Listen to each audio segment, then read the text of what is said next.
Welcome to the channel Gary and Sulkai. Today we shall be discussing the topic of loop diuretics.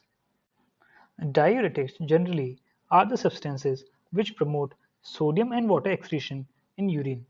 The loop diuretics consist of furosemide, bumetanide, and torsemide, out of which furosemide is a prototype drug, and that's why we will discuss about it later in detail. In this lecture, I shall be denoting TAL as thick ascending limb and LOH as loop of Henle for convenience.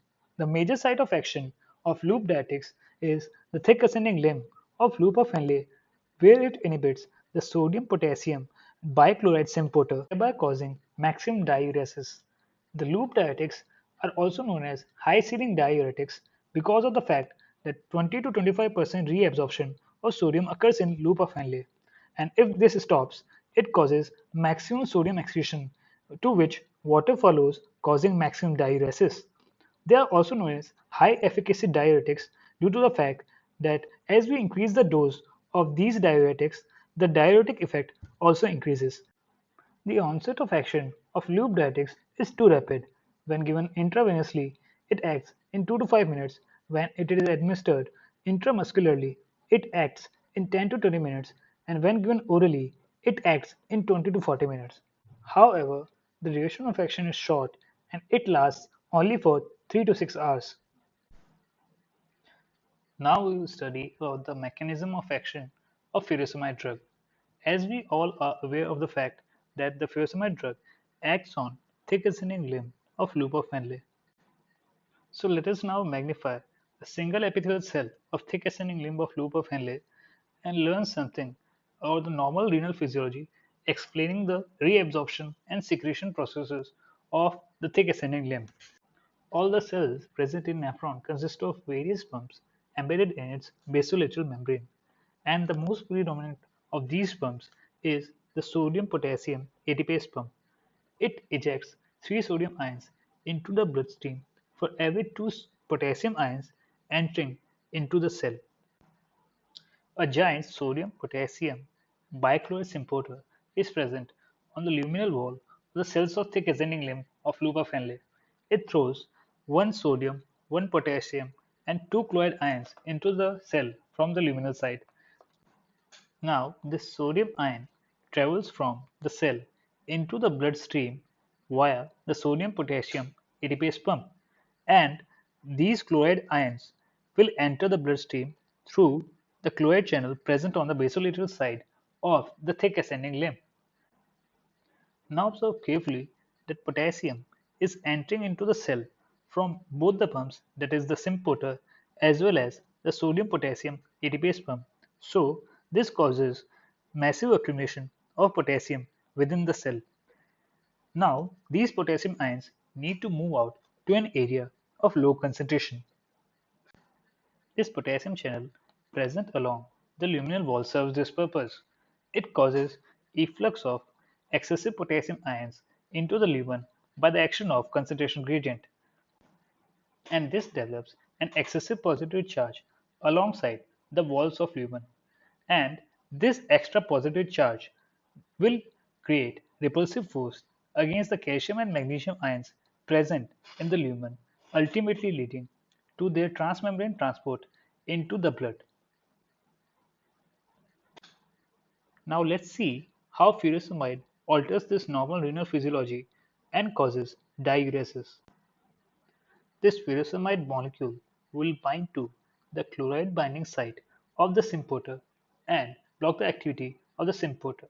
This blocks the transfer of potassium, sodium, and chloride into the cell.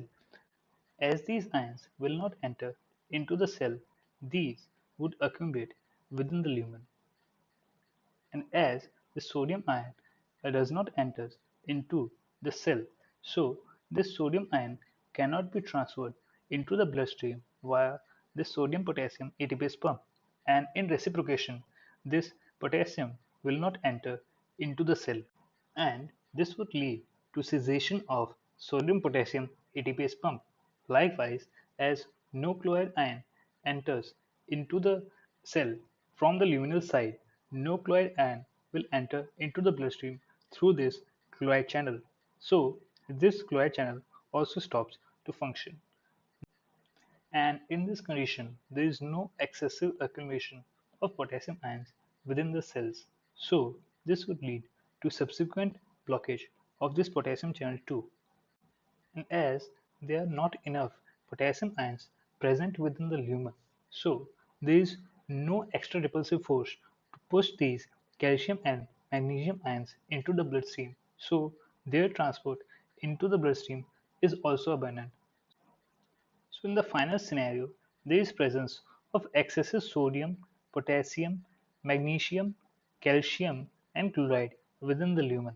And these ions, predominantly the sodium ion, would pull the maximum amount of water into the lumen. And this would ultimately lead to excretion of sodium and water along with various ions, and hence this causes excessive diuresis. Hence, our mission of diuresis is accomplished.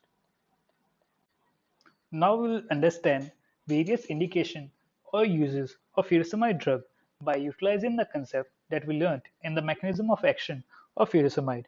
And the first property that we shall use is the property of reduced blood volume. And we will first talk about edema. Furosemide can treat edema of any etiology. It can be either cardiac edema, renal edema, or hepatic edema, and it occurs due to its ability to cause rapid mobilization of fluid present within the cavities. Furosemide is also the drug of choice for pulmonary edema of cardiogenic origin.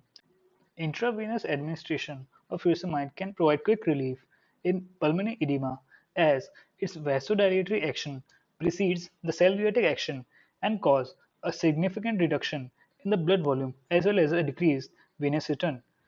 Furosemide can also treat cerebral edema when used in combination with mannitol to reduce the intracranial pressure more effectively. In case of congestive heart failure, low-dose furosemide can provide symptomatic relief, but when it is used in high dose, it can cause a further decrease in blood volume, which activates renin to cause the activation of renin-angiotensin-aldosterone system and further leading to release of aldosterone, which increases sodium and water retention, worsening the condition of congestive heart failure.